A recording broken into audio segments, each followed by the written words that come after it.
नमस्कार, आप देख रहे हैं डीडी न्यूज। मैं हूं आपके साथ भावना नैयर। देश और दुनिया की बड़ी और अहम खबरों को लेकर हम हाजिर हैं। शुरुआत कर लेते हैं इस बुलेटिन के इस वक्त की अहम सुर्खियों के साथ। सूत्रों के अनुसार ब्रेकफास्ट टेबल पर सिद्धारमैया ने मुख्यमंत्री पद छोड़ने का किया ऐलान। सीएम से गले मिले डीके शिव कुमार, पैर छूकर लिया आशीर्वाद।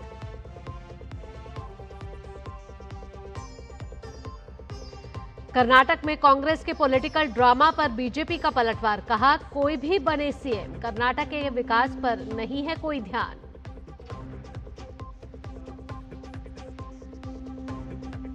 बंगाल में सरकार बदलते ही घोटालों का पर्दाफाश। ममता बनर्जी के लक्ष्मी भंडार योजना में मिले घुसपैठिए। करीब 30 लाख फर्जी नामों का खुलासा। अब घर घर जाकर होगी लाभार्थियों की जांच।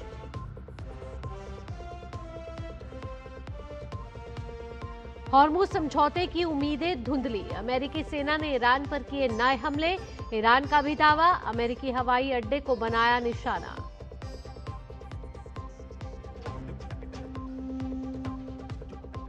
और देश भर में ईद उल अजहा की खुशियां। पीएम मोदी ने दी शुभकामनाएं। अजमेर शरीफ दरगाह पर अकीदत के लिए उमड़े ज़ायरीन।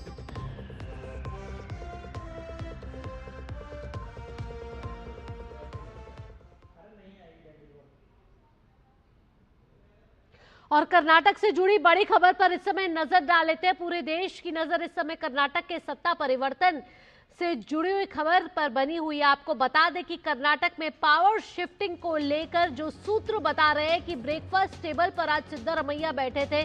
बड़े बड़े मंत्रियों के साथ वहां डीके शिव कुमार भी पहुंचे थे, जहां ब्रेकफास्ट टेबल पर सिद्धारमैया ने यह ऐलान कर दिया है कि मैं इस्तीफा दूंगा, यानी कर्नाटक की सत्ता की कुर्सी छोड़ दूंगा। ये सब सूत्रों के हवाले से भी आ रहा है, कोई औपचारिक घोषणा नहीं हुई है और इस्तीफे की घोषणा कर दी है, ये सूत्र बता रहे हैं। इस्तीफे से पहले सिद्धारमैया की ये ब्रेकफास्ट मीटिंग हुई है और ब्रेकफास्ट मीटिंग में जो तस्वीरें भी सामने आई हैं उसमें डीके शिव कुमार उनके पैर छूकर आशीर्वाद ले रहे हैं। तो क्या इससे मान लिया जाए कि अब डीके शिव कुमार के लिए कर्नाटक की सत्ता पर जो ताजपोशी उनकी होनी थी उसकी पूरी सुगबुगाहट सभी को सुनाई दे रही थी। और दिल्ली से लेकर कर्नाटक तक जो बैठकों का दौर लगातार जारी था उसमें यही हो रहा था कि कर्नाटक में जल्द हो सकती है पावर शिफ्टिंग। और ये जो पावर शिफ्टिंग है वो कहीं ना कहीं कहा जा रहा है कि अब सिद्धारमैया ने जब ब्रेकफास्ट टेबल पर यह ऐलान कर दिया है कि मैं इस्तीफा दूंगा, तो दोपहर 3 बजे क्या वो राज्यपाल के ऑफिस जाएंगे और वहां अपना इस्तीफा सौंपेंगे। ये बड़ी खबर इस समय आ रही है। ये सभी अभी सूत्रों के हवाले से है। ब्रेकफास्ट टेबल की ये तस्वीरें आप देख रहे हैं, आज सुबह की ये तस्वीरें हैं जहां डीके शिव कुमार भी मौजूद है, सिद्धारमैया है और साथ ही साथ एक बड़ी मीटिंग यहां ब्रेकफास्ट के दौरान हुई है, जिसके बाद डीके शिव कुमार ने सिद्धारमैया के पांव भी छुए। और ये कहा जा रहा है कि सिद्धारमैया ने कहा है कि आलाकमान ने के आदेश पर अब मैं ये निर्णय ले रहा हूं। 3 बजे राज्यपाल के ऑफिस जाकर हो सकता है कि वो इस्तीफा दे दें और उसके बाद कर्नाटक में नया मंत्रिमंडल होगा, मुख्यमंत्री होगा और साथ ही कैसा विकास होगा, इसको लेकर बड़े बड़े कयास लगाए जा रहे हैं। ज्योति बेंगलुरु से हमारे साथ लगातार हमें अपडेट दे रही है सुबह से। एक बार फिर से ज्योति का रुख कर लेते हैं। ज्योति, अभी फिलहाल क्या ताज़ा जानकारी आपके पास मिली है? सभी सूत्रों के हवाले से खबर आ रही है कि सिद्धारमैया ने कुर्सी छोड़ने के लिए कह दिया है कि मैं इस्तीफा दूंगा। क्या कोई औपचारिक घोषणा अभी तक हो पाई है? यस भावना जी, जो देश की चित्त राज्य की पॉलिटिक्स में था, अभी अभी सुनने में आ रहा है सूत्रों के मुताबिक ब्रेकफास्ट मीटिंग में मुख्यमंत्री सिद्धारमैया जी ने पद त्याग करे की सीएम पद त्याग करने की ऐलान किए हैं। तो हम उस फोटो में भी देख सकते हैं जैसे वो दो लोग डीके शिव कुमार और सिद्धारमैया जी आपस में गले मिल रहे थे और दूसरी तरफ डीके शिव कुमार सीएम सिद्धारमैया जी जो हेड ऑफ द फैमिली जैसे उनके पैर भी छू रहे थे। तो बहुत दिनों से ये सत्ता की संघर्ष चल रही थी। अभी सूत्रों के मुताबिक कंफर्म नहीं हुआ है, अभी भी कोई भी बाहर नहीं आए, शायद थोड़ी देर में सब लोग बाहर आएंगे तब हमें कंफर्म्ड इंफॉर्मेशन मिलेगा। अभी सोर्स के मुताबिक ये सुनने में आ रहा है कि जो ब्रेकफास्ट मीटिंग में जो लोग कह रहे थे कि सीएम सिद्धरामैया जी उनके मुख्यमंत्री पद से पद त्याग करेंगे, वैसे ही उन्होंने ऐलान किए हैं। तो दोपहर 3 बजे लोक भवन जाएंगे, वहां पे इस्तीफा देंगे। तो अगर हम देख सकते हैं बहुत दिनों के ये जो पावर शिफ्टिंग की जो कुर्सी की संघर्ष चल रही थी, डीके शिव कुमार जी जो है उम्मीदवार थे सीएम पद की, वो हमेशा यही निडर थे कि मैं ही मुख्यमंत्री पद की आकांक्षी हूँ। हाईकमांड को वो बार बार रिमाइंड कर रहे थे। हालांकि उन्होंने कहीं पे भी ओपन स्टेटमेंट नहीं दिए, लेकिन वो जब भी दिल्ली जाते थे, दिल्ली के दौर पे किसी दूसरे विचार पे भी जाते थे, लेकिन वो हाईकमांड के कान में ये डालकर जाते थे कि जो पावर शिफ्टिंग की जो एग्रीमेंट हुआ है 2.5 साल की, तो उसी मुताबिक आपको देना चाहिए। कहीं पे भी यहाँ ज्योति बीजेपी ने भी बड़ा पलटवार किया है, कहा है कि यहाँ सत्ता परिवर्तन के रस्साकसी एक तरफ चल रहे हैं, लेकिन कर्नाटक के विकास पर किसी का ध्यान नहीं है।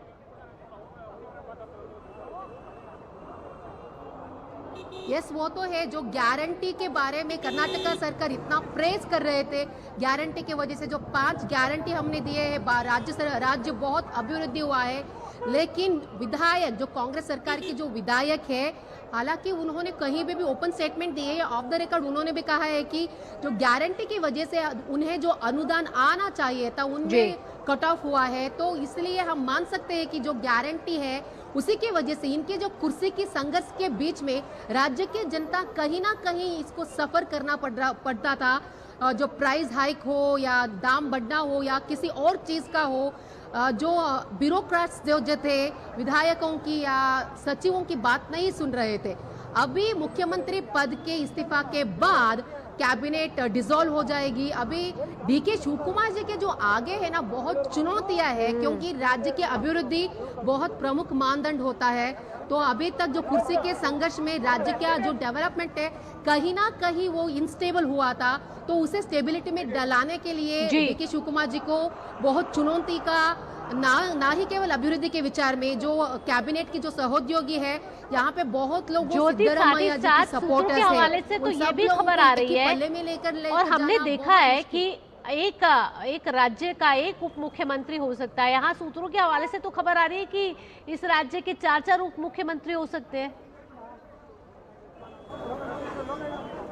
यह सूत्रों के मुताबिक ये भी सुनने में आ रहा है कि 3 या 4 उप मुख्यमंत्री हो गए, मतलब लिंगायत कोटा और दलित कोटा और मुस्लिम कोटा। और सुनने में ये भी आ रहा है कि मुख्यमंत्री जी की बेटे यतीन्द्र सिद्धरामैया को भी शायद उप मुख्यमंत्री पद मिलने की चांसेस है, लेकिन ये सब सोर्सेस है। आफ्टर कैबिनेट मतलब ये डिसॉल्व हो जाएगी, उसके बाद सीएलपी मीटिंग हो जाएगा, उसके बाद ही पता चलता है। यहाँ पे हम एक देख सकते हैं कि मुख्यमंत्री सिद्धरामैया जी सीएम पद से उन्होंने छोड़ने के ऐलान किए, लेकिन जो उनके जो आसपास है मुख्यमंत्री डीके शिव कुमार जी के जो आसपास है, वहाँ पे जो उनके ही जो क्लोज एड है, सुनने में आ रहा है लिंगायत कोटा में एमबी पाटिल हो गए शायद उप मुख्यमंत्री, और दलित कोटा में हो गए दूसरे लोग, और मुस्लिम कोटा में हो गए जमीर अहमद शायद बन सकते हैं। और केपीसीसी अध्यक्ष की जो पट्ट है वो सतीश जारकिहोली की मिलने की चांसेस बहुत है। ये सब अभी तक कंफर्म नहीं है, लेकिन अगर सिद्धरामैया जी स्टेप डाउन भी हो जाते हैं, लेकिन सरकार की चुक्कानी जो है उनके हाथ में रहना चाहिए। वैसे वो कुछ ना कुछ डिमांड तो हाईकमान के सामने रखे ही होंगे, ऐसे ही बेशरत स्टेप डाउन नहीं होंगे। और ये भी है सोर्सेस में, और आला कमान ने सुना भी है। और आला कमान सूत्रों के हवाले से ये भी खबर आ रही है कि क्योंकि आपने कर्नाटक को बहुत समय दिया, 8 साल से ज्यादा समय हो चुका है मुख्यमंत्री के तौर पर, तो आला कमान से ये खबरें आ रही हैं और सूत्रों के हवाले से भी ये खबरें आ रही है कि राज्यसभा की सीट पक्की है उनकी।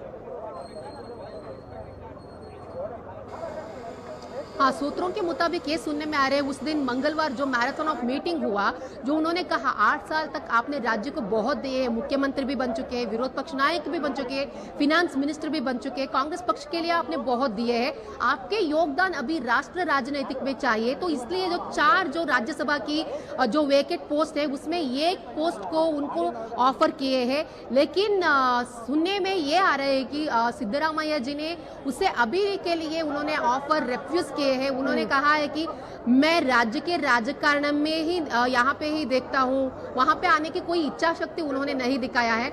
लेकिन अभी जो बहुत बड़ा ब्रेकिंग है, जो ब्रेकफास्ट मीटिंग में चल रहा था, उपहार मीटिंग में चल रहा था, जो सब लोग यहाँ के लोगों की ध्यान यहीं पे था कि सिद्धरामैया इस्तीफा देंगे या ना देंगे। सोर्सों के मुताबिक ये तो सुनने में आ रहे हैं वो ऐलान कर चुके हैं सीएम पद वो त्याग करेंगे। मैं और एक बात बताना चाहती हूँ, डीके शिवकुमार जी को अगर वो सीएम पद पे आएंगे, वो चुनौतियां बहुत होंगी, बहुत आसान नहीं है। जैसे पावर शिफ्टिंग, कैसे ये बहुत कुर्सी की खींचतान हुआ पावर शिफ्टिंग के बारे में, जब भी एक बार वो मुख्यमंत्री बनेंगे, हाँ वो शायद आपस में मतलब किसी नहीं दिखाएंगे कोई भी, लेकिन अंदर ही अंदर से उन्हें बहुत प्रॉब्लम तो जरूर आएगी सत्ता। बिल्कुल ज्योति, यहाँ कर्नाटक में जब ब्रेकफास्ट टेबल पर बातचीत हुई और बातचीत में गृह मंत्री जी परमेश्वर ने कहा है कि सीएम पद से इस्तीफा देंगे सिद्धरामैया, तो ये मान लिया जाए कि औपचारिक सूत्रों से भी इस तरीके की खबरें आ रही हैं। और यहाँ जी परमेश्वर क्या कह रहे हैं, आप हमारे साथ ज्योति बने रहिए, लेकिन यहाँ गृह मंत्री जी परमेश्वर ने क्या कहा है वो पहले दर्शकों को सुनवा देते हैं।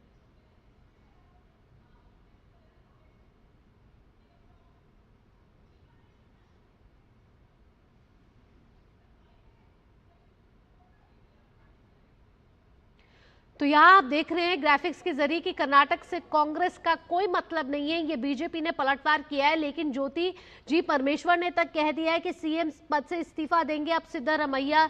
ज्योति आप हमारे साथ बने रहिए, लेकिन क्या कह रहे हैं गृह मंत्री जी परमेश्वर, आइए पहले दर्शकों को सुनवा देते हैं। Chief Minister has called all the ministers for a breakfast, and before he submits the resignation, he wants to thank all the ministers for their cooperation and things like that. That's why he has called a breakfast meeting.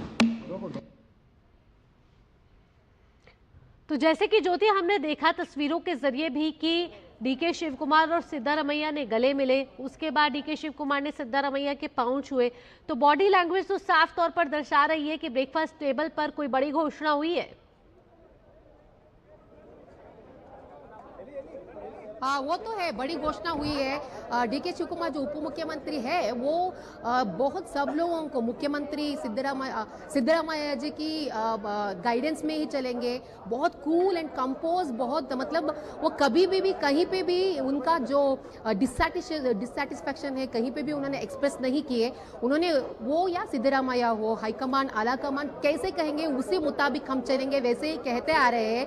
तो हमें लगता है कि जैसे हम DK Shivkumar जी को देखते आ रहे हैं, वो सब लोगों को एक ही साथ लेने में वो बहुत जुटकर प्रयास करेंगे, चाहे वो सिद्धरामैया जी की कैंप की सपोर्टर्स हो या चाहे उनके कैंप की सपोर्टर्स हो, क्योंकि अभी कैबिनेट फुल डिसॉल्व हो चुका है। तो डिसॉल्व होने के बाद ये भी सुनने में आ रहा है कि बहुत लोग जो मिनिस्टर की पोस्ट है डीके शिवकुमार के पल्ले से आएंगे, उनके कैंप से आएंगे। लेकिन डीके शिवकुमार जी जो है अभी 2 साल बचे हुए 2028 के लिए, तो उस वक्त उनका यही लक्ष्य है कि दोबारा और एक बार राज्य में कांग्रेस को सत्ता में लेकर आए। तो उसी के वजह से वो बहुत ही मतलब सभी को एकजुट कर सबको लेकर जाएंगे। तो अभी जैसे डॉक्टर जी परमेश्वर जी ने कहा, उनका भी नाम सुनने में आ रहा था, वो भी सीएम रेस में है, लेकिन ऐसा नहीं। अभी तो आगे डीके शिवकुमार जी ने कैसे प्रोजेक्ट किए थे हाईकमांड के सामने, डीके शिवकुमार इन होंगे और सिद्धरामैया आउट होंगे कर्नाटक की सत्ता के मुख्यमंत्री पद को लेकर। लेकिन यहाँ बीजेपी की भी प्रतिक्रिया है। ज्योति आप हमारे साथ बने रहिए। कर्नाटक में मुख्यमंत्री पद को लेकर जो चल रही है खींचतान, उसके बीच कर्नाटक बीजेपी अध्यक्ष BY विजेंद्र ने राज्य में कांग्रेस पर निशाना साधा है। उन्होंने कहा कि 3 साल के कांग्रेस सरकार के कार्यकाल की वजह से जो वित्तीय संकट पैदा हुआ है उसे कोई भी मुख्यमंत्री सुलझा नहीं पाएगा। समाज का हर वर्ग कांग्रेस सरकार से नाराज है। कर्नाटक की जनता के हित में बेहतर यही होगा कि विधानसभा बंद कर दी जाए।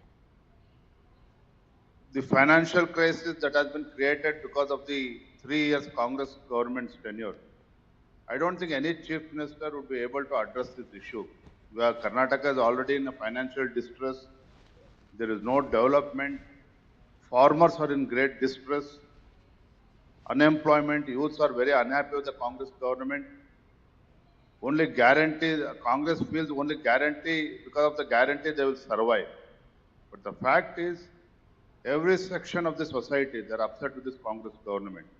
So any chief minister replacing Siddaramaiah or even Siddaramaiah continues, I don't think Karnataka's interest will be protected. So in the interest of people of Karnataka, it's better to dissolve the assembly and head for the. तो BJP जमकर बरसी है कर्नाटक सरकार पर, और जिस तरीके से हमने देखा है कि पिछले कुछ सालों में कर्नाटक पर वित्तीय संकट बहुत ज्यादा गहरा गया है। कर्ज में भी कहा जा रहा था कि बहुत कर्ज है इस समय राज्य के ऊपर, और बीजेपी ने यहाँ पलटवार किया है, कहा है कि कर्नाटक की सरकार को पहले राज्य के विकास के बारे में देखना चाहिए। हमारे साथ ज्योति लगातार जुड़ी हुई है। ज्योति, आप हमें बता रही थी सुबह कि राज्यपाल मौजूद नहीं है इस समय बेंगलुरु में, और उसके बाद कहा जा रहा है कि इस्तीफा देने के लिए राज्यपाल कार्यालय जाएंगे, तो क्या राज्यपाल की नाम मौजूदगी में इस्तीफा दिया जा सकता है? हाँ, वही अभी राज्यपाल जी ने इंदौर गए हैं, तो राज्यपाल जी की जो सेक्रेटरी है शायद वहाँ पे जाकर वो इस्तीफा देंगे। तो ये तो है 3 बजे के बाद वो लोक भवन जाएंगे और वहाँ पे इस्तीफा देंगे, वैसे ही कुछ तय हुआ है। तो शायद वो आज जाकर दे सकते हैं, या राज्यपाल जी भी लौटने की भी चांसेस है, लेकिन अभी वो इंदौर में है। अभी 3 बजे के बाद लोक भवन जाकर इस्तीफा देने की, 3 या 4 बजे के आसपास मुख्यमंत्री और उनके सहयोगी की जो कोलीग्स हैं वो सब जाकर वहाँ पे इस्तीफा देने की बात भी अभी चल रही है। तो ऐसे है, अभी ब्रेकफास्ट मीटिंग के बाद जो भी मिनिस्टर्स आते हैं उनसे हम पूछने की लगातार कोशिश करेंगे कि क्या हुआ ब्रेकफास्ट मीटिंग में, आगे की क्या है। अभी तो हुआ, उन्होंने ऐलान कर दिया, लेकिन आगे की जो है, कल है कांग्रेस लेजिस्लेटिव पार्टी मीटिंग है, जो जैसे हाईकमान की ज्योति, हमने के पहले भी अनुसार देखा है जब आप सिद्धरामैया जी कर्नाटक से कल जुड़ी कोई DK खबरें लेकर शिवकुमार जी आती थी, उसमें कर्नाटक के वित्तीय संकट को लेकर जरूर बात होती थी कि किस तरीके से कर्नाटक पर इस समय वित्तीय संकट बढ़ता जा रहा है, और इसके लिए कहीं ना कहीं सरकार को जिम्मेदार ठहराया जा रहा था, सरकार की नीतियों को जिम्मेदार ठहराया जा रहा था, जिस वजह से कर्नाटक का विकास जिस लिहाज से होना चाहिए वैसा नहीं हो रहा था और कर्ज लगातार बढ़ता जा रहा था। तो अगर कर्नाटक के वित्तीय संकट की बात करें तो अभी राज्य किस स्थिति में है? जो जब भी सत्ता में आए हैं कर्नाटक का ये सरकार, कांग्रेस सरकार, तब से लेकर अभी तक वो लोग 5 गारंटी को लेकर ही, 5 गारंटी से अभिवृद्धि हुआ, या शक्ति योजना हो, या गृह ज्योति हो, गृह लक्ष्मी हो, इन सब जो गारंटी को लेकर वो लोग कह रहे थे कि सब कुछ ठीक है, पर हेड इनकम भी बहुत ज़्यादा हो रहा है, लेकिन वैसा नहीं है। जो फिस्कल डिफिजिट है बहुत ज़्यादा बढ़ता जा रहा है। सो वो है 5 गारंटी की वजह से ही है, और 5,000 करोड़ जो है गृहलक्ष्मी को जाने वाला था अभी तक नहीं गया है। और 2 दिन पहले ही गृहलक्ष्मी को लेकर, गृहलक्ष्मी और गृह ज्योति दोनों स्कीम को लेकर परिष्करण करने में के लिए तुले है राज्य सरकार, क्योंकि अभी तक जो फलानुभवी तो जो थे बहुत लोग मिसयूज कर रहे हैं, ऐसे सुनने में आ रहा है। तो राज्य सरकार जो 5 गारंटी को लेकर कहते आ रहे हैं, उनके वजह से पर कैपिटा इनकम बढ़ती जा रही है, वैसे नहीं है बात। जो फिस्कल डिफिजिट बहुत बढ़ती जा रही है, उसके साथ साथ अगर वो बैलेंस करने जाते हैं तो मेट्रो को प्राइस बढ़ाना हो, या जो डेली कमोडिटीज है उनका दाम बढ़ाना हो, ऐसे जो बैलेंस करने में राज्य सरकार ऐसे बैलेंस करते थे, लेकिन कहीं पे भी उन्होंने ऐसा नहीं दिखाया कि गारंटी की वजह से हुआ है। जो विधायक थे, जो गारंटी की वजह से ही उनको जो जाना था, फंड्स अलोकेशन भी ठीक तरह से नहीं हुआ। बहुत क्षेत्र में अभी भी डेवलपमेंट की जो प्रोजेक्ट है अभी तक वो टिकी हुई है, अभी तक ठीक तरह से नहीं हुआ है। जो विधायक की यही कंप्लेंट था कि जो गारंटी की वजह से बहुत नुकसान हो रहा है। लगातार 3 सालों से गारंटी को चलाते आ रहे हैं, जो शक्ति योजना हो, युवा निधि हो, या गृह ज्योति, गृह लक्ष्मी, ये सब गारंटी योजना कहने के लिए है, सरकार के लिए मिनिस्टर सब कहते हैं, लेकिन जो डेवलपमेंट प्रोजेक्ट हो, या इरिगेशन प्रोजेक्ट हो, या रोड की इंफ्रास्ट्रक्चर प्रोजेक्ट हो, यहाँ अगर हम बेंगलुरु की बात करें तो हम सबको पता है कि यहाँ के गड्ढे की जो प्रॉब्लम है, फॉट होल्स की प्रॉब्लम है, बहुत इंटरनेशनल लेवल तक ये बहुत ये हुआ था। तो एंटरप्रेन्योर्स भी लेकर इस चीज़ को लेकर बहुत उनके आपत्ति जताए थे। तो इन सब मामलों में राज्य सरकार कहीं ना कहीं पीछे पड़ चुका है। बिल्कुल ज्योति, आप हमारे साथ बने रहिए। यहाँ वक्त हो चला एक छोटे से ब्रेक का, एक ब्रेक लेंगे और उसके बाद कर्नाटक में जो सियासी हलचल इस समय बनी हुई है उसको लेकर एक बार फिर से आपसे अपडेट लेंगे, लेकिन रुकेंगे एक छोटे से ब्रेक के लिए, जल्द हाजिर होते हैं।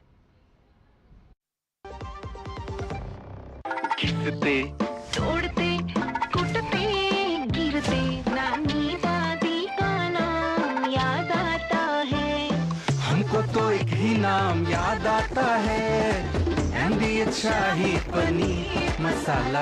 पनीर हो गया मस्त बना डाला। NDH का असली शाही पनीर मसाला, वो असली मसाले सच सच NDH। मेरी पसंद, मेरी पसंद, मेरी पसंद, मेरी पसंद, हमारी पसंद। हम सबकी पसंद। मजबूत देश का मजबूत सरिया हो गया स्टील। मास्टर जी नमस्ते, 2 ड्रेसेस बनानी है, ठीक है? ऐसा कुछ। लेकिन मास्टर जी 4 दिन में पार्टी है, बन जाएगी ना पक्का? हो जाएगा। कैसे? फैशन चेंजेस हमेशा, उषा हमेशा। ब्रेक के बाद आपका स्वागत है और ब्रेक से जाने से पहले हम आपको बता रहे थे कि कर्नाटक में सियासी हलचल इस समय तेज हो गई है, क्योंकि कहा जा रहा है कि कर्नाटक के मुख्यमंत्री सिद्धारमैया ने ब्रेकफास्ट टेबल पर यह ऐलान कर दिया है कि वे इस्तीफा देंगे और इस्तीफा देने के बाद DK शिवकुमार के लिए अटकलें तेज हो गई है कि कर्नाटक में सत्ता की चाबियां अब उन्हें मिल जाएगी और ये 2.5 साल का जो फॉर्मूला कहीं ना कहीं तय हुआ था उसको लेकर ये तमाम जो सियासी बदलाव हैं वो देखने को मिल रहे हैं। ज्योति हमारे साथ बेंगलुरु से लगातार जुड़ी हुई हैं और हमें अपडेट दे रही हैं और बता रही हैं कि कैसे अब सिद्धारमैया का जो आगे का जो समय है, आज दिन की जो हलचल है वो 3 बजे कहा जा रहा है कि वो राज्यपाल कार्यालय में जाकर इस्तीफा सौंप सकते हैं। साथ ही साथ ज्योति और क्या ताज़ा अपडेट है आपके पास? अभी तक तो हम ब्रेकफास्ट मीटिंग के बाद जो मिनिस्टर्स के आने की इंतजार कर रहे हैं। अभी डॉक्टर जी परमेश्वर जी ने कहा है तो दूसरे जो मिनिस्टर्स हैं वो आएंगे, जो आगे की जो प्रोसेस है वो बताएंगे। हालांकि अभी गवर्नर की जो सेक्रेटरी है वो उनको इस्तीफा देकर आएंगे। सो फाइनल कॉल गवर्नर ही लेंगे, he will take a final call. So उसके बाद क्या यहाँ DK शिवकुमार के समर्थकों में खुशी की लहर आप देखने को मिल रही है? हाँ, अभी एक्चुअली यहाँ पे लोग आए हैं जो वहाँ पे सिद्धरामैया जी की समर्थक भी है, DK शिवकुमार जी की समर्थक भी है। कनकपुरा क्षेत्र में शायद उनका जो क्षेत्र है वहाँ पे वहाँ वो सेलिब्रेट कर रहे होंगे। यहाँ पे तो लोग नजर नहीं आ रहे उतने लोग, लेकिन सुबह हम देख रहे थे सिद्धरामैया जी के समर्थक बहुत थे यहाँ पे। वो लोग कह रहे थे कि सिद्धरामैया जी को ही आगे बढ़ना चाहिए। लेकिन जैसे ही DK शिवकुमार जी के भी समर्थक बहुत है। DK शिवकुमार जी की अगर सरकार के बारे में हम बात करें, उनके लिए इकबाल हुसैन और कुनिगल रंगनाथ और मागड़ी बालकृष्ण 3-4 लोग लेकर बहुत प्रयास कर रहे थे कि हाईकमांड को वो सूचना दे रहे थे, रिकॉल कर रहे थे, अगर आपको पावर शिफ्टिंग करना ही है, 2.5 साल का जो एग्रीमेंट है उसी मुताबिक आपको DK शिवकुमार जी को ही ये सत्ता देनी चाहिए, मुख्यमंत्री पद को उनको ही देना चाहिए। हालांकि कर्नाटक की जनता में एक बड़ा सवाल होगा, संशय होगा कि पार्टी एक खेमे दो।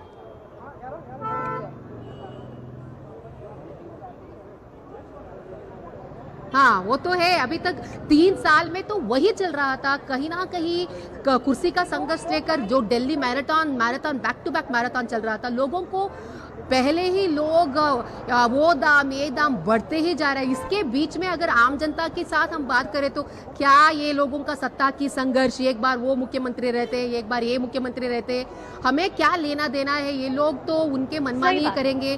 तो बहुत लोग करप्शन से भी बहुत डिससैटिस्फैक्शन नजर आ रहे हैं। वो लोग कह रहे हैं कि असफल ये सरकार जो है, अगर कोई भी आए, विरोध पक्ष भी वही कह रहे हैं, मुख्यमंत्री सिद्धरामैया हो या DK शिवकुमार हो, उनके प्लेस में दूसरे आएंगे। कोई भी अब आएगा उसको चुनौतियों का सामना तो करना पड़ेगा, क्योंकि जिस तरीके से एक तो वित्तीय संकट है, साथ ही साथ संगठन और सरकार में जो सामंजस्य बांधना होगा, तो अगले आने वाले साल भी कोई बिना चुनौतियों के नहीं रहने वाले। कर्नाटक पे एक बड़ा वित्तीय संकट इस समय मंडरा रहा है, जिससे कर्नाटक को पार पाने की जरूरत है और कर्नाटक की जनता इसी उम्मीद के साथ उन्होंने कांग्रेस पर अपना वोट दिया था। अब देखते हैं आगे क्या समीकरण बदलते हुए नजर आएंगे। ज्योति, तमाम जानकारियों के साथ आपका बहुत बहुत धन्यवाद। बात है पश्चिम बंगाल की करते हैं। सड़क पर नमाज बंद करने के फैसले की जिन लोगों ने आलोचना की थी, वही लोग अब पश्चिम बंगाल में मुख्यमंत्री शुभेंदु अधिकारी की तारीफ कर रहे हैं।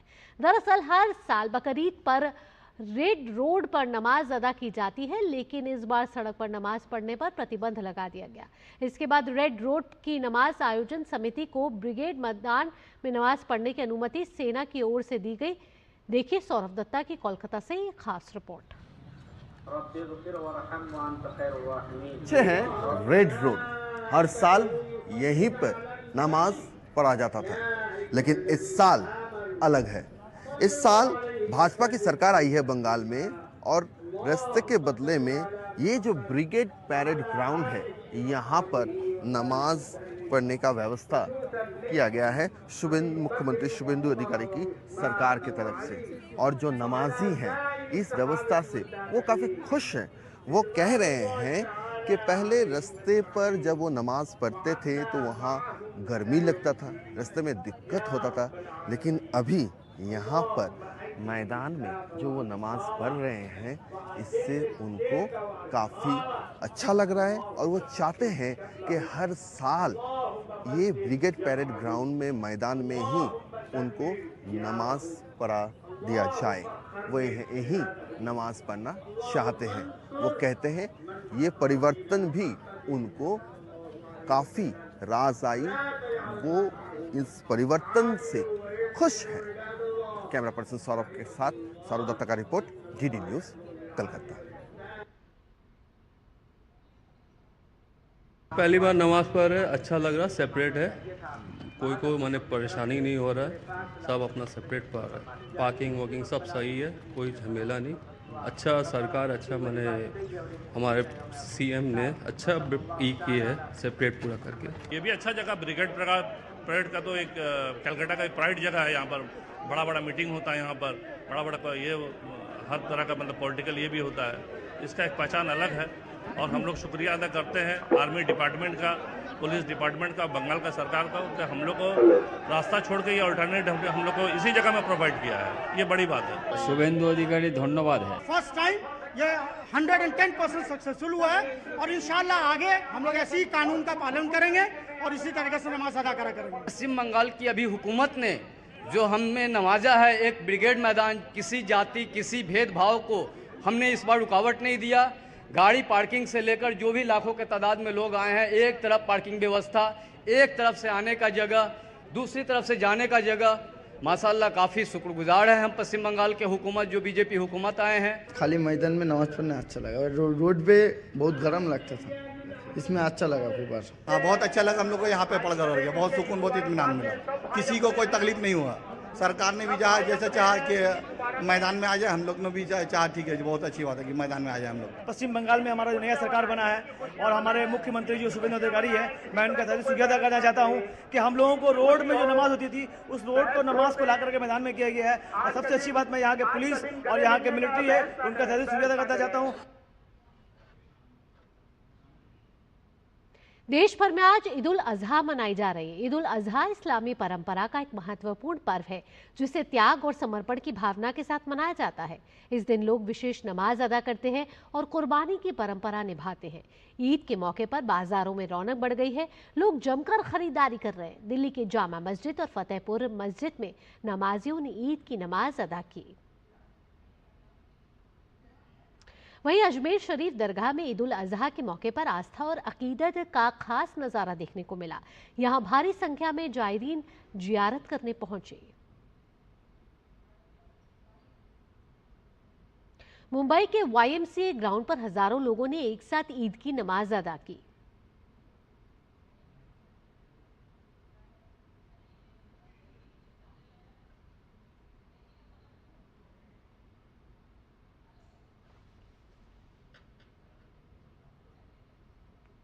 तो आज ईद उल अज़हा है और देश के कई मस्जिदों में ईद की नमाज अदा की गई है। बाज़ारों में इस समय रौनक देखी जा रही है। एकता सद्भावना का यह त्यौहार है। दिल्ली के शाही जामा मस्जिद में लोगों ने अमन, चैन, भाईचारे और मुल्क की सलामती के लिए दुआ की। ईद उल अज़हा की नमाज के बाद लोगों से संवाददाता मोहित शुक्ला ने खास बातचीत की है। आइए आपको सुनवाते हैं। पूरे देश में ईद उल अजहा यानी कि बकरीद का त्योहार हर्षोल्लास के साथ मनाया जा रहा है। मेरी मौजूदगी इस समय दिल्ली के जामा मस्जिद में है, जहां पर सुबह 5:45 पर ईद की नमाज अदा की गई। उसके बाद आप यहां की रौनकें देख सकती हैं। आपसे जानना चाहूंगा आज कैसे आप त्योहार मना रहे हैं, घर में किस तरीके की तैयारियां हैं, रौनकें हैं, मिठाइयां बन रही हैं, कैसे आज आप लोग ऊपर वाले से दुआ कर रहे हैं, क्या मांग रहे हैं? जी, सबसे पहले जितने भी दर्शक देख रहे हैं और जितने लोग हैं सबको ईद मुबारक। और हम एक स्टूडेंट है तो फैमिली से काफ़ी दूर हैं, तो वो एक सेपरेशन है अभी फैमिली से। लेकिन यहाँ अपने आप में काफ़ी अच्छा है, बकरीद के त्यौहार पे सब लोग इकट्ठा हुए हैं और अल्लाह से हम लोग यही दुआ कर रहे हैं कि देश में अमन शांति हो, क्योंकि एक जो ईद उल अजहा जो त्यौहार होता है वो सेक्रीफाइस का त्यौहार होता है, तो लोग सेक्रीफाइस करते हैं अपने चीज़ों को, तो इसको लेकर हम लोग अल्लाह से दुआ करते हैं कि देश में अमन शांति हो, सब लोग अच्छे से रहें। इससे काफ़ी अच्छा लग रहा है। कहाँ से आए हैं और जहाँ आपका नेटिव है, जहाँ आपका घर है, पैतृक घर है, वहाँ पे किस तरीके की तैयारियां हैं? जी काफी अच्छी। मैं कुशीनगर, यूपी के कुशीनगर जिले से हूँ और काफी अच्छी तैयारियां है। घर पे हमारी बात हुई अभी, काफी अच्छा माहौल है, सभी लोग काफी खुश हैं, मिस कर रहे हैं हमें, तो काफी अच्छा माहौल है।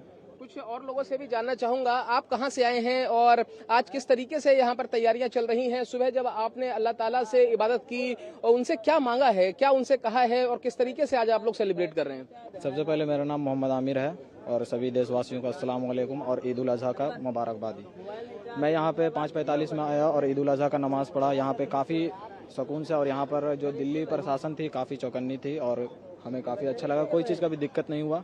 और हमने दुआ में यही मांगा कि देश में अमन और शांति बना रहे और लोग भाईचारे के साथ रहें। और जैसे कि ये त्यौहार मैसेज देता है कि हम एक यूनिटी बनाए रखें और अल्लाह के राह में मतलब सेक्रीफाइस करते हैं और किसी भी प्यारी चीज़ को हम अपने अल्लाह के राह में सेक्रीफाइस करते हैं, यही मैसेज देता है ये त्यौहार। तो साफ तौर पर आप देखिए कि दिल्ली की जामा मस्जिद हो, फतेहपुरी मस्जिद हो, घटा मस्जिद हो, चाहे वो कोई भी मस्जिद हो या देश दुनिया की किसी भी आप इबादत गाह में आज जाएंगे, किसी भी मस्जिद में जाएंगे, खानकाह में जाएंगे, ऐसी ही आपको रौनकें मिलेंगी, नज़ारे देखने को मिलेंगे, तस्वीरें देखने को मिलेंगी, क्योंकि आज पूरे देश में, दुनिया में, देश के तमाम हिस्सों में, कोने कोने में ईद उल अजहा का त्यौहार धूमधाम से मनाया जा रहा है।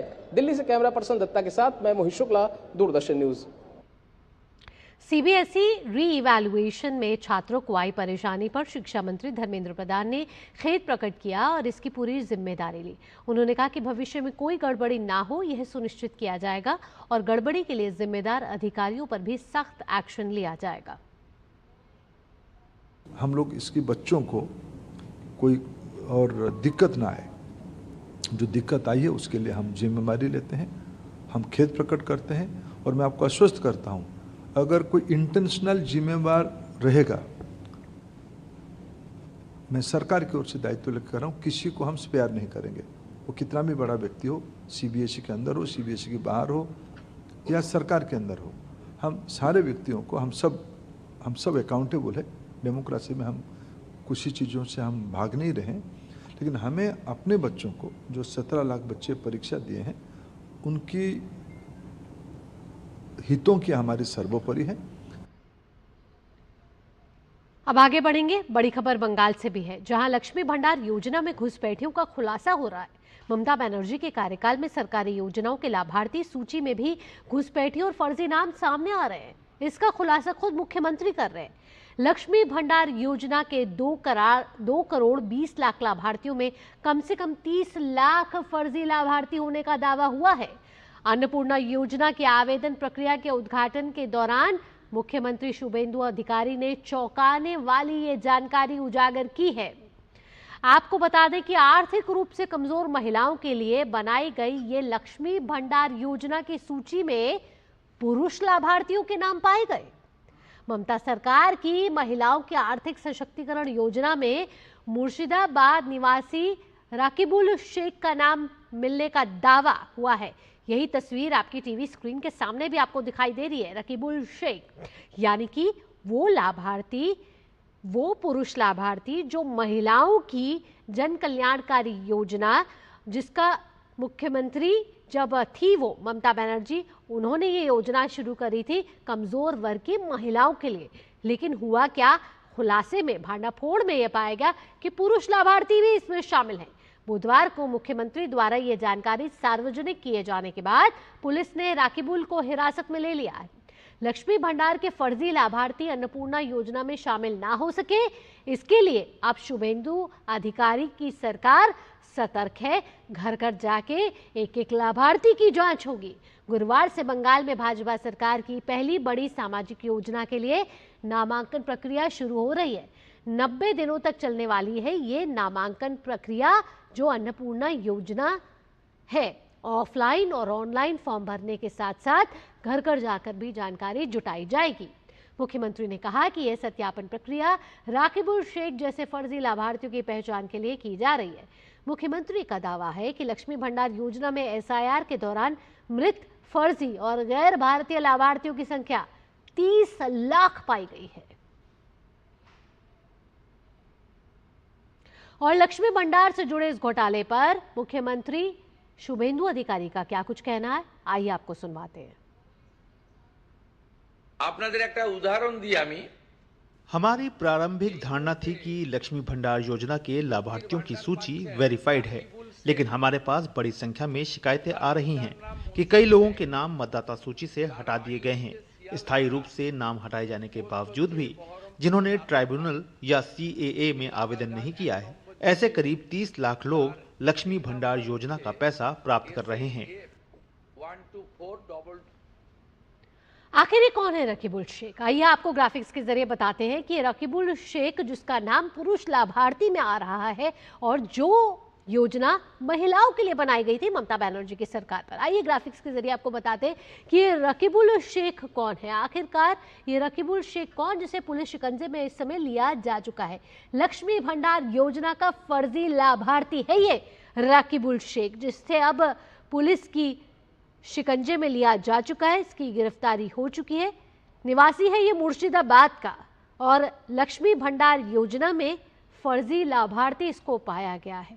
ऐसे कई रकीबुल शेख होंगे जिनका नाम अभी धीरे धीरे करके सामने आएगा, क्योंकि कई पुरुष फर्जी लाभार्थी इस योजना का हिस्सा बने हुए थे और गलत तरीके से ये इस योजना का फायदा उठा रहे थे। और अब जब शुभेंदु अधिकारी की सरकार पश्चिम बंगाल में आई है, उसके बाद एक के बाद एक एक्शन मोड से फैसले लिए जा रहे हैं। आगे बढ़ते हैं। पश्चिम बंगाल सरकार ने भारत बांग्लादेश सीमा पर सुरक्षा मजबूत करने की दिशा में बड़ा कदम उठाया है।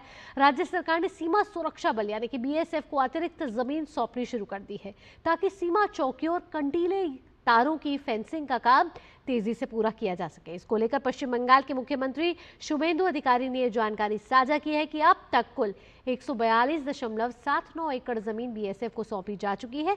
जारी आंकड़ों के मुताबिक सबसे ज्यादा जमीन मुर्शिदाबाद, जलपाईगुड़ी और कूच बिहार जिलों में दी गई है।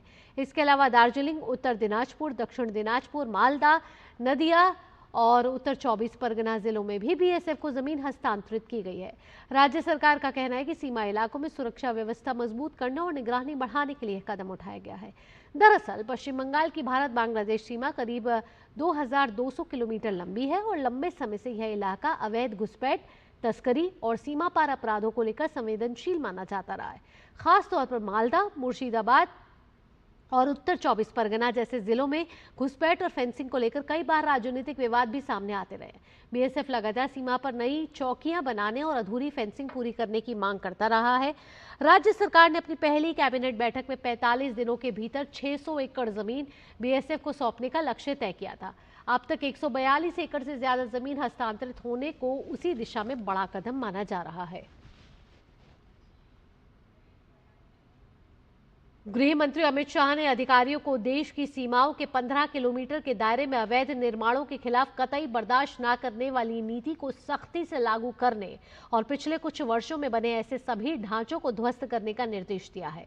जिला मजिस्ट्रेट को सीमावर्ती क्षेत्रों में सभी बैंकों द्वारा बैंकिंग लेन देन के कानूनी और वित्तीय अनुपालन को सुनिश्चित करने, बड़े व्यावसायिक प्रतिष्ठानों का सत्यापन करने, उनके वित्त पोषण स्रोतों की जांच करने, फर्जी खातों और फर्जी कंपनियों का पता लगाने, फर्जी आधार कार्डों की पहचान करने और सीमा पार तस्करी को नियंत्रित करने के लिए बड़ी हुई जिम्मेदारी सौंपी है। सीमावर्ती जिलों को अपराधों और मादक पदार्थों की समस्या के स्रोतों, स्वरूपों और नेटवर्क का गहन अध्ययन करने और स्थायी समाधान विकसित करने का निर्देश दिया गया है, ताकि ये समस्याएं दोबारा ना उभरे।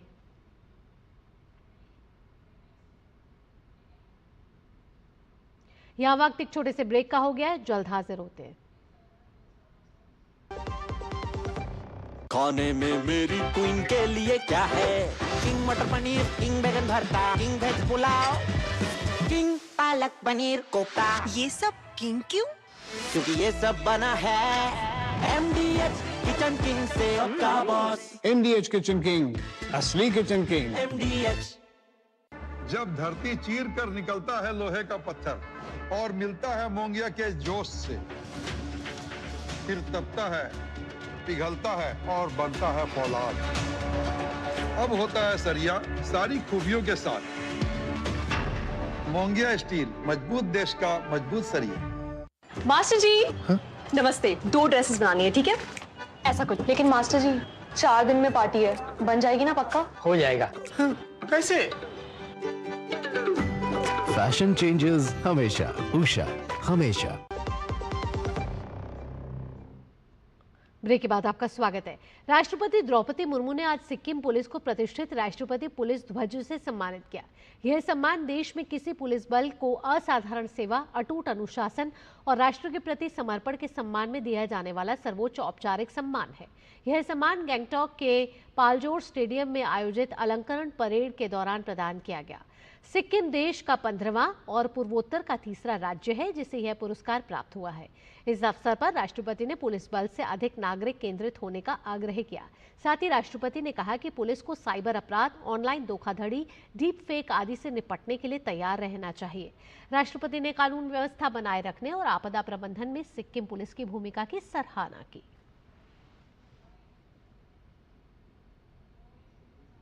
पुलिस व्यवस्था में पारदर्शिता और जवाबदेही अत्यंत आवश्यक है।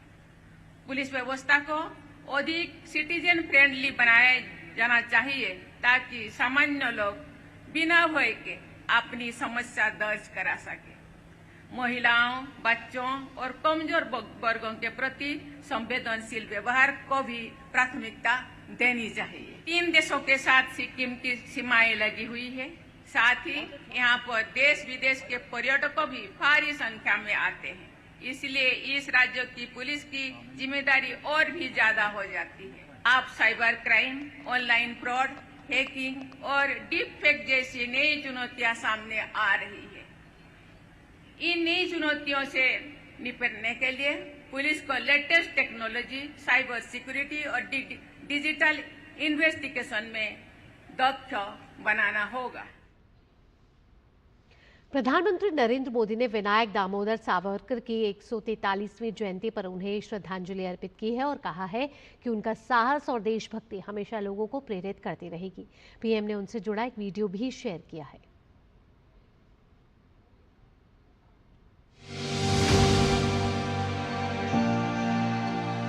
आज 28 मई को महान स्वतंत्रता सेनानी वीर सावरकर जी की जयंती है। उनके त्याग, साहस और संकल्प शक्ति से जुड़ी गाथाएं आज भी हम सबको प्रेरित करती हैं। सावरकर जी का व्यक्तित्व विशेषताओं से भरा था। शस्त्र और शास्त्र दोनों के उपासक थे। आमतौर पर वीर सावरकर को उनकी बहादुरी और ब्रिटिश राज के खिलाफ उनके संघर्ष के लिए जानते हैं, लेकिन इन सब के अलावा वे एक ओजस्वी कवि और समाज सुधारक भी थे जिन्होंने हमेशा सद्भावना और एकता पर बल दिया। मैं वो दिन भूल नहीं सकता जब मैं अंडमान में उस कोठरी में गया था जहां वीर सावरकर ने काला पानी की सजा काटी थी। वीर सावरकर का व्यक्तित्व दृढ़ता और विशालता से समाहित था। उनके निर्भीक और स्वाभिमानी स्वभाव को गुलामी की मानसिकता बिल्कुल भी रास नहीं आती। स्वतंत्रता आंदोलन ही नहीं, सामाजिक समानता और सामाजिक न्याय के लिए भी वीर सावरकर ने जितना कुछ किया उसे आज भी याद किया जाता है। देश में खाद्यान्न उत्पादन से जुड़ी अच्छी खबर है। जून में समाप्त होने वाले फसल वर्ष 2025-26 में 5% बढ़कर रिकॉर्ड 37.65 करोड़ टन होने का अनुमान है। इसकी मुख्य वजह चावल, गेहूं और मक्का का उत्पादन रिकॉर्ड स्तर पर रहने की संभावना है। बुधवार को जारी सरकारी आंकड़ों में यह जानकारी दी गई है। साल 2025 में बेहतर मॉनसून और न्यूनतम समर्थन मूल्य यानी एमएसपी में वृद्धि जैसे कारणों से उत्पादन में अच्छी वृद्धि हुई है। केंद्रीय कृषि मंत्री शिवराज सिंह चौहान ने इस ऐतिहासिक उपलब्धि का श्रेय किसानों को दिया है। कृषि मंत्रालय ने फसलों के तीसरे अग्रिम अनुमान के अनुसार बेमौसम बारिश और ओलावृष्टि के कारण फसल को कुछ नुकसान होने के बावजूद देश का गेहूं उत्पादन फसल वर्ष 2025-26 में 2.29% बढ़कर रिकॉर्ड 12.06 करोड़ टन होने का अनुमान है, जो फसल वर्ष 2024-25 में गेहूं का उत्पादन 11.79 करोड़ टन रहा था। कृषि मंत्रालय का कहना है कि यह देश के इतिहास में अब तक का सबसे ज्यादा खाद्यान्न उत्पादन है। अचानक आई कोई मुसीबत जब किसी परिवार के दरवाजे पर दस्तक देती है तो सबसे पहले आर्थिक चिंताएं सामने खड़ी हो जाती है। लेकिन जन सुरक्षा योजनाएं आज करोड़ों भारतीयों के लिए एक मजबूत सुरक्षा कवच बन गई है, जो संकट के समय ढाल की तरह काम करती है। इन योजनाओं के जरिए देश का हर वर्ग अब आर्थिक रूप से आत्मनिर्भर हो रहा है।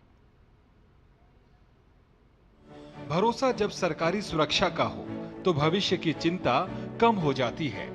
मई 2015 में शुरू हुआ जन सुरक्षा का ये अभियान आज एक बड़े रूप में सामने आया है। इसका मकसद सीधा है, कम से कम खर्च में हर गरीब और मध्यम वर्गीय परिवार को बीमा और पेंशन की सुविधा देना। देश का भरोसा इन योजनाओं पर कितना मजबूत है, इसका अंदाजा आंकड़ों से आसानी से लगाया जा सकता है। प्रधानमंत्री जीवन ज्योति बीमा योजना से अब तक 27 करोड़ 43 लाख से ज्यादा लोग जुड़ चुके हैं। हादसों के खिलाफ सुरक्षा देने वाली प्रधानमंत्री सुरक्षा बीमा योजना का आंकड़ा 58 करोड़ 9 लाख के पार पहुंच चुका है। वहीं बुढ़ापे का सहारा बनने वाली अटल पेंशन योजना में करीब 9 करोड़ 4 लाख से अधिक लोगों ने पंजीकरण कराया है। कुल मिलाकर करीब 94 करोड़ नामांकन देश में आर्थिक सुरक्षा के बढ़ते दायरे की नई कहानी बयां कर रहा है।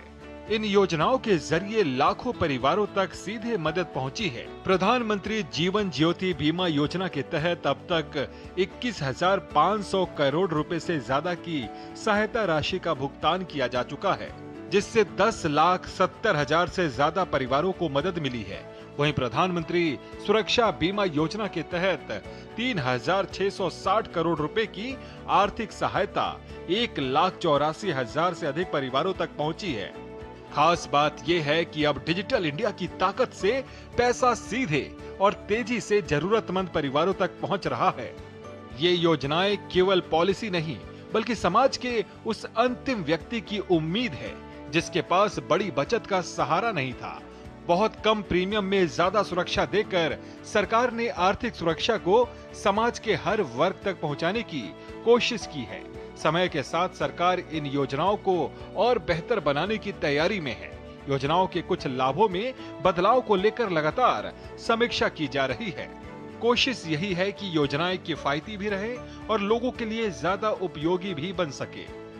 आज जन सुरक्षा योजनाएं सिर्फ एक सरकारी स्कीम नहीं, बल्कि करोड़ों भारतीयों का भरोसा है।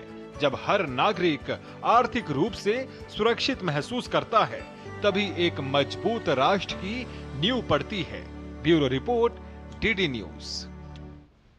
आइए अब खेल की खबरों का रुख करते हैं। स्टार भारतीय पैरा एथलीट सुमित अंतिल ने इंडियन ओपन अंतर्राष्ट्रीय पैरा एथलेटिक्स चैंपियनशिप में पुरुषों का भाला फेंक F64 स्पर्धा में अपने ही विश्व रिकॉर्ड को तोड़ दिया। हरियाणा के सोनीपत के रहने वाले 2 बार के पैरालंपिक स्वर्ण पदक विजेता 27 वर्षीय अंतिल ने भाले को 74.82 मीटर की दूरी तक फेंका, जो उनके 73.29 मीटर के पिछले विश्व रिकॉर्ड से अधिक है। यह रिकॉर्ड उन्होंने 2022 एशियाई पैरा खेलों में बनाया था। अंतिल पिछले कुछ समय से अंतर्राष्ट्रीय मंच पर अपनी स्पर्धा में दबदबा बनाए हुए हैं और उन्होंने निकट भविष्य में 80 मीटर का आंकड़ा पार करने का लक्ष्य भी रखा है। उन्होंने 2020 और 2024 के पैरालंपिक खेलों में स्वर्ण पदक जीते हैं और 2023, 24 और 25 में विश्व पैरा एथलेटिक्स चैंपियनशिप का खिताब भी अपने नाम किया है। उन्होंने चीन के हांगझोउ में हुए 2022 एशियाई पैरा खेलों में भी स्वर्ण पदक जीता था।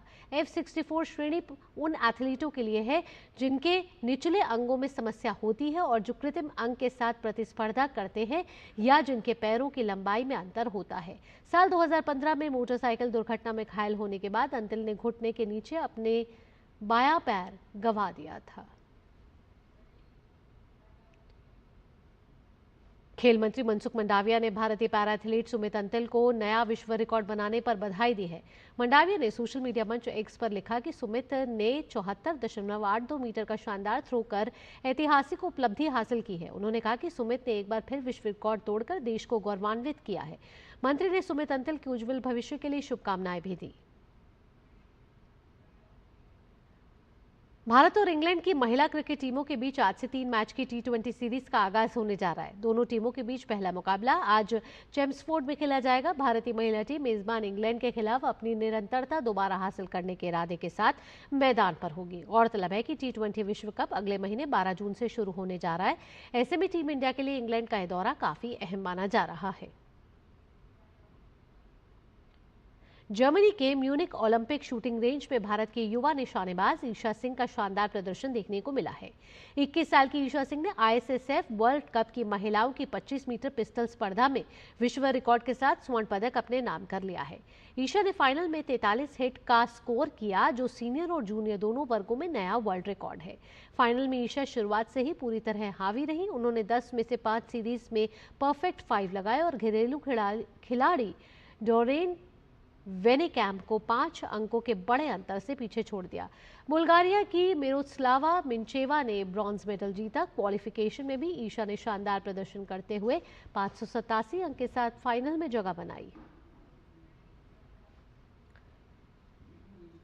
सनराइजर्स हैदराबाद IPL से बाहर हो गई है। टीम को एलिमिनेटर मुकाबले में राजस्थान रॉयल्स से 47 रन से हराया। बुधवार को न्यू चंडीगढ़ मलापुर के महाराजा यादविंद्र सिंह स्टेडियम में राजस्थान ने पहले बल्लेबाजी करते हुए 20 ओवर में 8 विकेट पर 243 रन बनाए। वैभव सूर्यवंशी ने 29 गेंदों में 97 रन की विस्फोटक पारी खेली, जिसमें 5 चौके और 12 छक्के शामिल रहे। वहीं जायसवाल ने 29 रन बनाए। इसके बाद ध्रुव जुरेल ने 21 गेंदों में 50 रन बनाए, जबकि कप्तान रियान पराग ने 12 गेंदों में 26 रन की पारी खेली। अंत में रविंद्र जडेजा 12 रन बनाकर नाबाद लौटे। हैदराबाद की ओर से प्रफुल्ल हिंगे सबसे सफल गेंदबाज रहे। उन्होंने 4 ओवर में 54 रन देकर 3 विकेट लिए। जवाब में हैदराबाद टीम 20वें ओवर में 196 रन पर ऑल आउट हो गई। राजस्थान की गेंदबाजी में जोफ्रा आर्चर सबसे सफल रहे। उन्होंने 4 ओवर में 58 रन देकर 3 विकेट लिए। क्वालिफायर 2 में आज राजस्थान रॉयल्स का मुकाबला गुजरात टाइटन से होगा। इस मैच को जीतने वाली टीम 31 मई को अहमदाबाद में रॉयल चैलेंजर्स बेंगलुरु के साथ फाइनल खेलेगी। यह मुकाबला न्यू चंडीगढ़ में खेला जाएगा। भारत ने एशियन इंडोर चैंपियनशिप 2027 और एशियन रिले 2028 की मेजबानी के अधिकार हासिल कर लिए हैं। वर्ल्ड एथलेटिक्स के उपाध्यक्ष आदिल सुमरीवाला ने इस बात की पुष्टि करते हुए बताया कि एशियन इंडोर चैंपियनशिप 2027 का आयोजन भुवनेश्वर में होगा, जबकि चंडीगढ़ एशियन रिले 2028 की मेजबानी करेगा। यह फैसला एशियाई एथलेटिक्स संघ की हांगकांग में हुई कार्यकारी परिषद की बैठक में लिया गया। बैठक एशियाई अंडर 20 चैंपियनशिप से पहले आयोजित की गई। भारतीय एथलेटिक्स महासंघ ने पिछले साल दोनों प्रतियोगिताओं की मेजबानी के लिए दावा पेश किया था।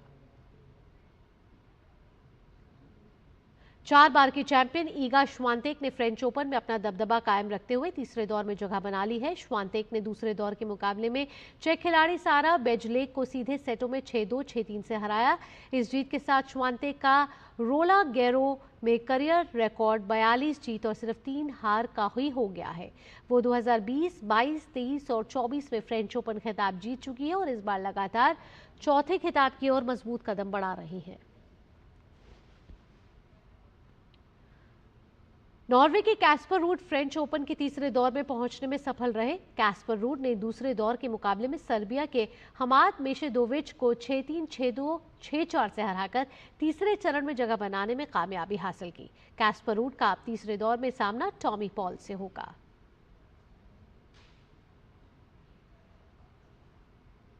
सर्बिया के नोवाक जोकोविच ने साल के दूसरे grand slam open French open के तीसरे दौर में जगह बना ली है।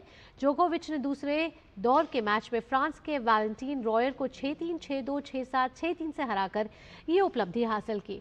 रॉयर के खिलाफ जोकोविच की शुरुआत आसान नहीं रही। जोकोविच अब तीसरे दौर का मुकाबला शुक्रवार को ब्राजील के जोआओ फ्रैंका ग्यूमारेस के खिलाफ खेलेंगे।